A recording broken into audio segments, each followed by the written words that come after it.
Kumusta kayong lahat? And ang ibablog ko po ngayon ay kung paano magluto ng munggo na nakakatipid ka. Nakatipid ka sa gas, tipid ka sa oras. Yan. Kasi, nung bumibili po ako ng gulay, hindi ko naman intensyon na bili ako ng munggo. Pero, natinda kasi yung hindi na kasi ako pumupunta ng palengke. Dahil nag-iikot dito sa amin, tricycle siya. Tapos, nagbibinta siya ng mga gulay. So, may isang mama doon na, mama talaga. May isang mama doon na bumibili din siya. Tapos, nakwento niya yung munggo. Kaya napabili din ako ng munggo. Hindi na, wala sa isip ko magluto ng munggo. Pabili ako ng munggo kasi, bago daw pala lutuin ang munggo. And wala naman ako sa kanya kasi mas may edad na siya sa akin. Bago daw lutuin ang munggo, halimbawa magluluto ngayon, umaga. Dapat kagabi, babad mo na siya sa mainit na tubig. Para kinabukasan, pag nilaga mo na siya, madali na lang maluto. Tapos, habang pinakuluan mo daw siya, na kumulo na siya, tapos, pag lumabas na yung, tawag nito yung buto ng munggo, dapat daw pala, tinatanggal yon para iwas uric acid yon, di ba? So, ito na yung nakababad na, overnight na to siya. Binabad ko siya sa init tubig. Yan, guys, tingnan nyo.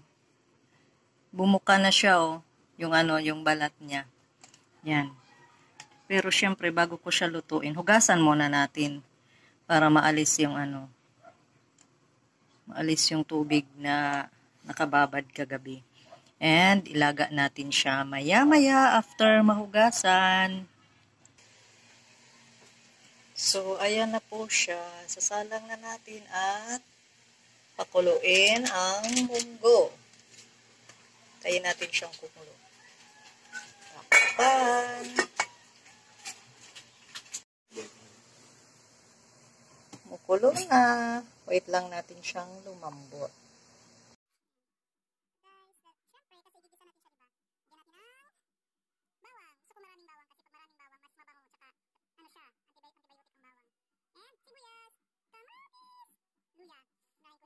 Kamatis. Natin siya.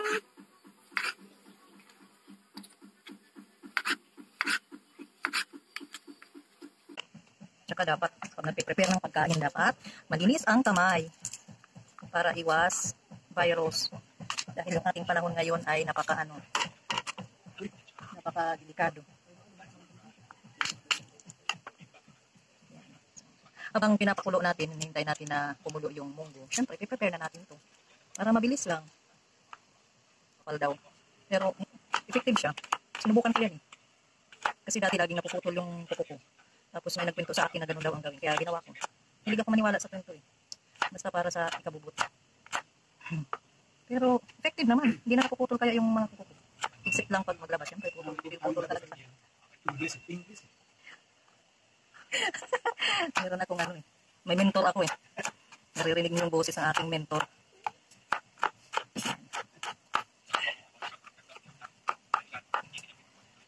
May background pa Lakas-lakas ng kanilang video aga-aga.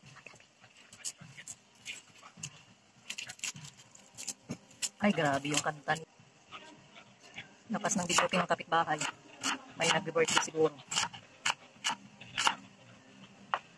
Last 10 pa lang video na yung kapitbahay namin. Yan. Tapos, luya. Nalatan natin ang luya. Para mabango. Gusto ko nagulo. Iwain natin ang strips. Kasi, alam nyo ba, kinakain ko din kaya pati luya. Pati luya kinakain ko yung mga kapatid. Kasi sabi ko, hindi yan allow na Lord na ginawang spices kung hindi pwedeng kainin. Kaya kinakain ko yan sila lahat. Bawang, sibuyas, kamatis, luya, pati yung sili nga na green. Basta wag lang sobrang anghang. Malapit na siya. Lambot na. Malapit na maghiwala yung balat sa kanyang buto. Yan na siya. Hiwalay na yung balat. Tatanggalin na natin siya. Para mamaya pag ginisan na yung pag pinaghalo na siya sa mga gulay. Wala na yun. Paghiwalayin na muna natin. Ito yung sahog ko guys, sahog sa munggo. Yan! Lutong probinsya ng munggo. Lutong probinsya na munggo. Na-miss ko. Yan. Ito yung sinasahog namin sa probinsya. Tapos, syempre, yung mahiwagang ng malunggay. Sinali ko na yung bulaklak ayan. Kasi may nakita akong video na nagluto. Sinama niya yung yung bulaklak ng malunggay kaya sinama ko na din. Yan. Malunggay.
thank you so much for watching. Sana po ay nagustuhan nyo yung aking vlog na ito. And don't forget to subscribe my channel.